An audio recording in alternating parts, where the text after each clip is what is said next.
This is the fifth estate winning headlines, your media police post, coming to you from Nairobi, Kenya, from the Fortal School of Government. In this segment, we summarize some of the headlines that you may have missed this morning.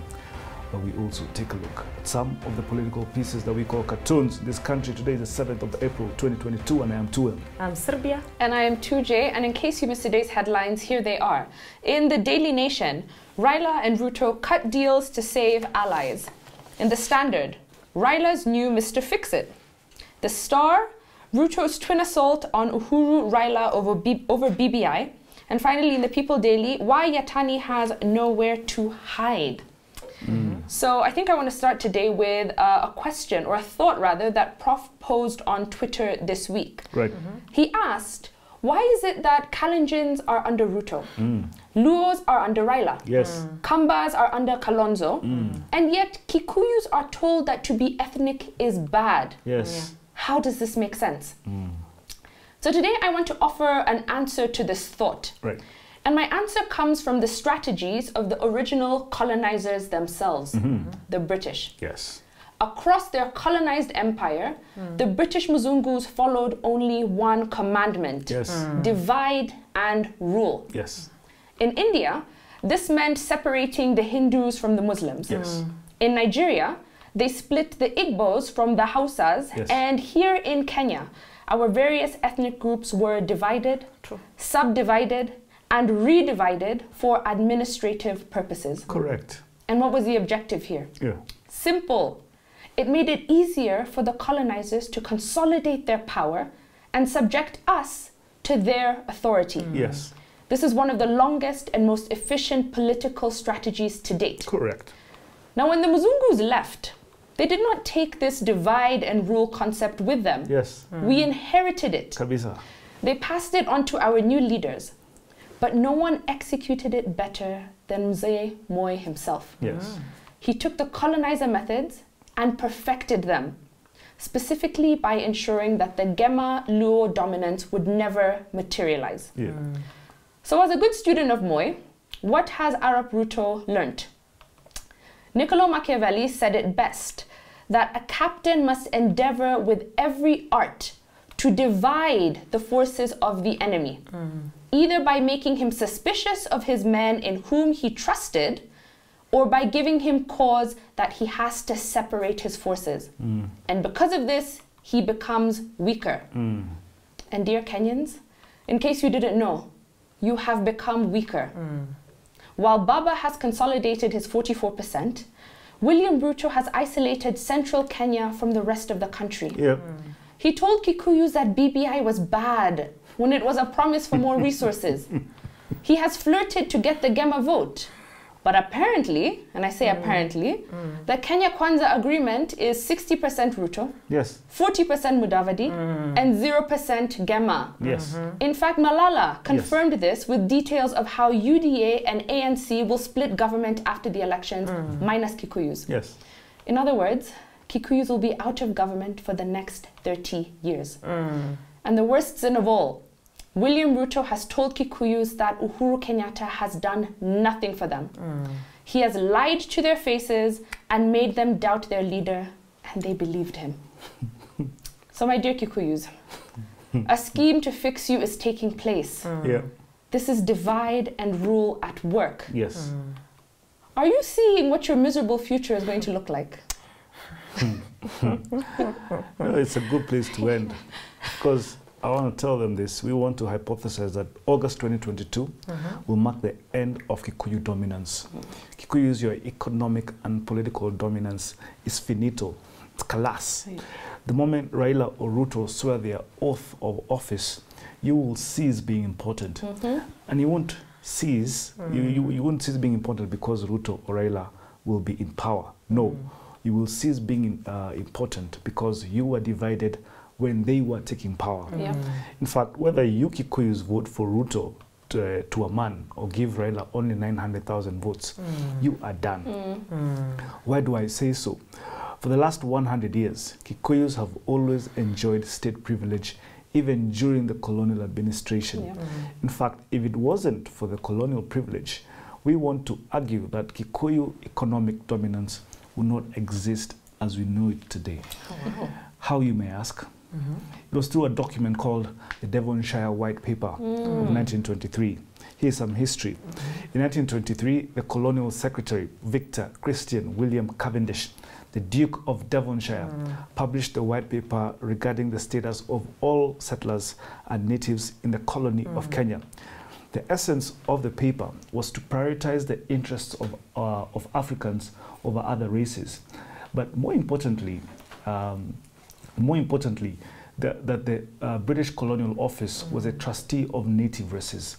In fact, the part on labor in the Devonshire paper read, as regards labor, the native should be effectively and economically free to work in accordance with his own wish, either in production in the reserves or as an individual producer upon his own plot of land. Okay.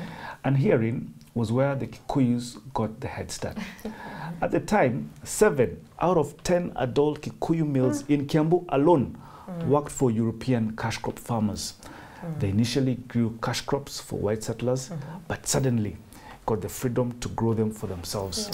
As a result, the more exposed to cash crop farming one got, the more money they could make from it. In essence, the laborer that had experience in working for the settler was more favored by the existing conditions, hence his ability to forge financially ahead. And this was a case for Kikuyus. Yes. They made it by fluke, but still they made it together. What's my point here? In every dispensation that there has been in Kenya, Kikuyus have always survived because they have banded together. For over 100 years, Kikuyu survived because they have hung together. But because they have allowed their Sugoi tin god to separate them, they will most assuredly hang separately. Oh my gosh, heed that warning. Okay, so we are told that desperate times call for desperate measures. It appears Ruto is quite desperate. That is why a few days ago, during a rally in India, Waiguru called for a handshake between Uhuru and Ruto. First, Ruto pleaded for Uhuru to step away so that he can deal with Raila mano a mano, mundu kumundu at the ballot. When that failed, he sent Waiguru, of all people, to masquerade as a peace broker. He might as well have sent Josephine Kabura. And the reason they gave for demanding reconciliation is so that Uhuru can retire with dignity and avoid what they purport to be a humiliating defeat. Yes. Which is quite laughable, honestly. First, Tanga will not recognize dignity if it stared them dead in the eyes. Secondly, how can a man who is not running for re-election be defeated? Anyway, remember Ruto and his messengers are the same people who have been heckling the president to finish his term and go, while shouting from the mountaintops that Uhuru only has one vote. They have been telling the country that the president is inconsequential, only to turn around and recognize his significance by demanding a handshake from him. And with this in mind, is Ruto asking for help, or is he pretending to offer help with a fake handshake proposal? If it is the former and applying Robert Greene's 13th law of power, when asking for help, appeal to people's self-interest and not to their mercy or gratitude, then what self-interest is he appealing to? First, Azimio has the tyranny of numbers, so defeat is highly unlikely. Secondly, Uhuru is retiring from presidency, not from leadership. He is still the kingpin of Gema, and he was also re-elected as Jubilee Party leader. So he will continue to be involved in active politics even after he leaves office.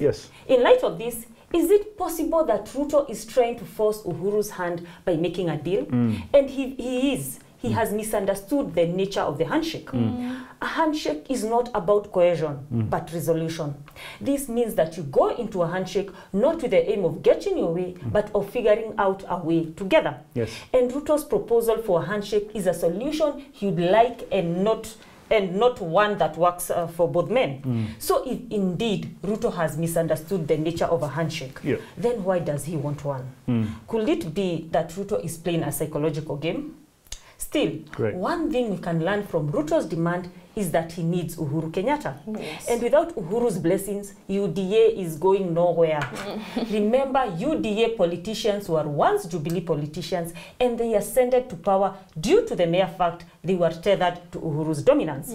Someone like Waiguru rode on Uhuru's shoulders not because she was popular, but because Uhuru supported her.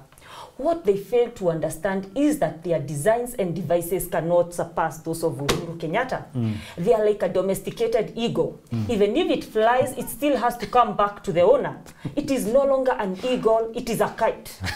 And even if they return to him, why do they believe that Uhuru will accept to be coerced? Yes. Why do they think that Uhuru would accept to be twisted by a man who silently endorsed his troops as they insulted and attacked Uhuru's mother? Lest we forget, she is our founding first lady. Even in war, there are certain lines you simply do not cross.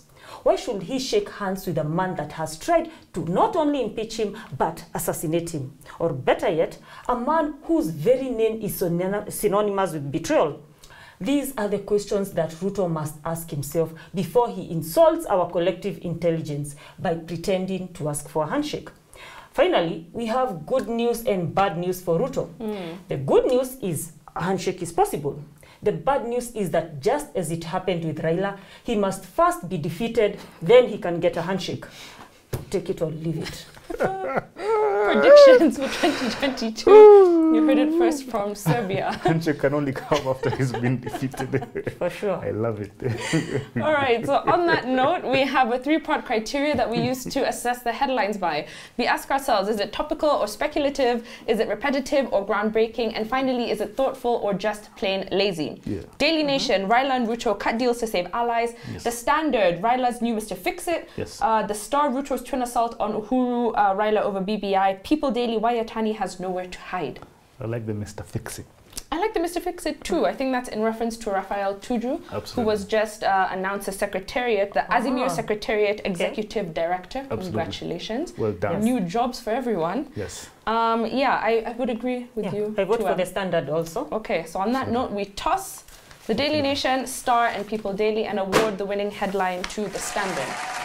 Now, in this political season, some of the cartoonists seem to have fallen asleep. Yeah. So on that note, we're not even going to address the cartoons today. Dear audience, we encourage you to go look at them yourselves. In fact, don't look at them at all. So today we have a winning headline from the Standard and no winning cartoon at all. Please remember to subscribe to our YouTube channel. You can also find us on Pang, Free to Air, GoTV, and Star Times. I will leave you with a quote from an unknown person, and it says, "People who get what they want by lies, manipulation, deceit, and temper tantrums are never happy until they totally destroy everything that is good." Whoa. Okay. Keep that in the back of your mind, Kenyans, right? All right. Thank you for joining us. We will see you on Sunday for Damaging Ignorance. Have a lovely weekend and good evening.